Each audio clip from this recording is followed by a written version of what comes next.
All right, everyone. I am a big fan of restricting government power. Link in the description, archived, of course, though. I have noticed that there is a little bit of hypocrisy with regards to the current administration as opposed to past administrations.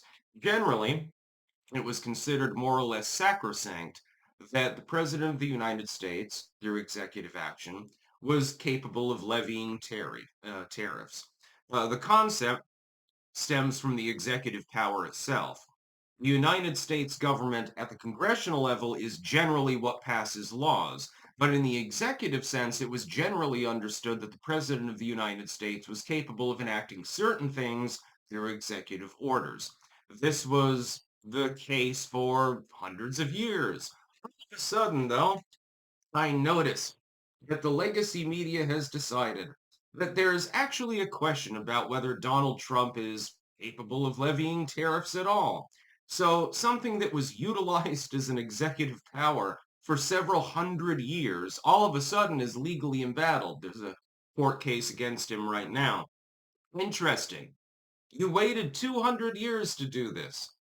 Orange man bad. That's literally the only reason for it. Bush enacts a tariff. Nobody cares. Obama enacts a tariff. Yeah, whatever. Biden enacts a tariff. Yeah, that's perfectly acceptable. Corn Pop's a bad dude. We gotta tariff his ass into the ground. Herbert Walker, Reagan, all of these people engaged in tariff activity, while the United States has generally avoided tariffs, and not without good reason, because we want free trade. At the end, what happened is that other nations were tariffing us, and we weren't really retaliating in any meaningful sense. So, for example, probably the most famous example is with Canada. You have a 230% tariff on US milk in Canada. This is protectionism. This is to protect the farmers that are, raising cows up there. Totally understandable. After all, the Canadian government, hopefully, it doesn't often do this, is representing the interests of people within Canada. That's the point of your government. It's totally acceptable, therefore, for you to engage in that kind of tariff protectionism. But only the United States, out of every nation in the entire world, gets criticized for doing what literally every other nation is already doing. We're evildoers for doing it.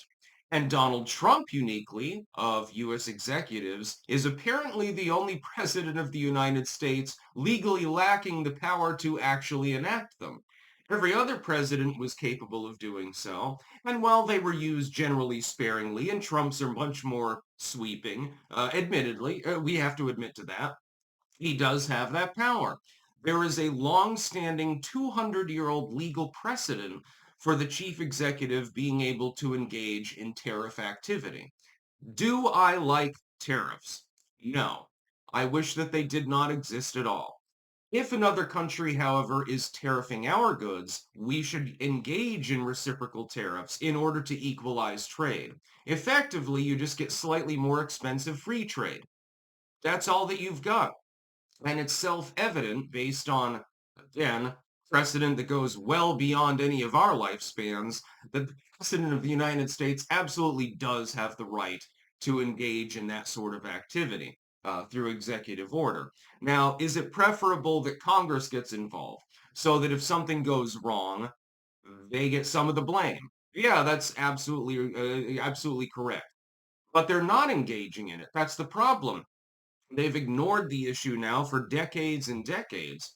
We've been abused by other countries that tariff us. So again, like 230% on milk or 80% on wheat or something like that. And we haven't done anything to respond. This is a big problem. What ends up happening is you don't have free trade anymore. You have stupid trade instead. Well, I mean, it's completely lopsided.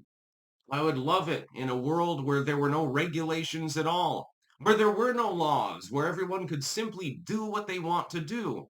But if there are other countries in the world that have sovereignty, they have economies and so forth, you're trading with them, and they decide to engage in some sort of legal activity against you, tariffs, whatever it happens to be, you have to actually respond.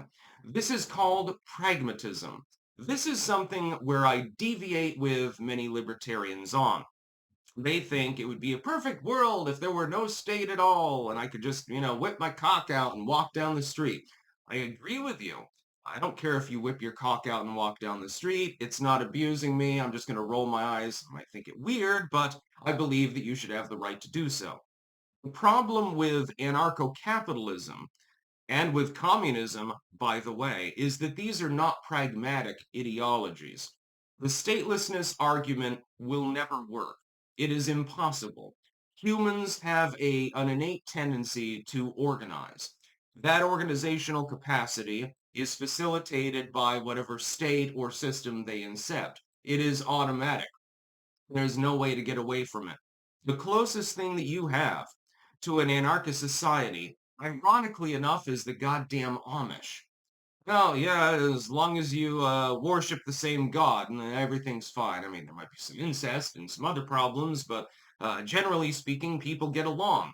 That's the closest thing you've got. That's held together by a different hierarchical order, namely a religious order. There's going to be some sort of centralized order no matter what sort of society you incept. It might be more democratic, it might be more autocratic, it might be more religious, it might be more secular, but the order is going to exist. It is incapable of being gotten rid of. If you were to create a society that was completely anarchic, it would fall apart as it gets invaded by somebody who's not engaging in anarchy. Trump can absolutely levy tariffs.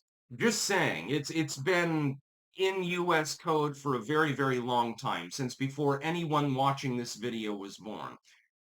Presidents have engaged in this sort of activity.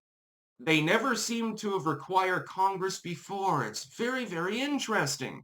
All of a sudden, Congress is so surprised to learn that it has this special power that it never knew that it had before. That's because Orange Man bad. Nothing more and nothing less. That's about all. Peace out.